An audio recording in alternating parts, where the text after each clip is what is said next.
তোমরা সবাই কেমন আছো? আমরা কোন সমুদ্রে কেমন আনন্দ করেছি চলো আজকে আমরা সেটাই দেখে নেব।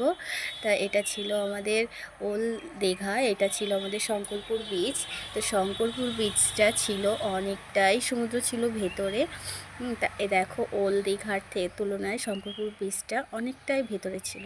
তা ওল্ড দীঘায় মনারা ওই অনেক দূরে চলে গেছিলো চান করতে করতে। আর ডাক দিয়েছিলাম যেদিকে চলে আয়, ওখান থেকে চলে আসলাম। তাই সমুদ্র শঙ্করপুর বিচের এখানে দেখো মেয়ে এতভাবে কথা বলছে যে সমুদ্র যেন ওর বন্ধু, ওই নিয়ে বিনিয়ে কথা বলছে যে এখানে আসো বসো, কত গল্প সমুদ্রের সাথে। এবার সমুদ্রের মাটিগুলো বারবার ধরছে আর জল দিয়ে দলা পাকানোর চেষ্টা করছে, তা দলা হচ্ছে না। তা আমাকে বারবার জিজ্ঞাসা করছে, মা এটা কেন হচ্ছে, এটা দলা পাকছে না কেন, হাত থেকে কেন ঝরে যাচ্ছে। ও ছোটো তো এত বোঝে না।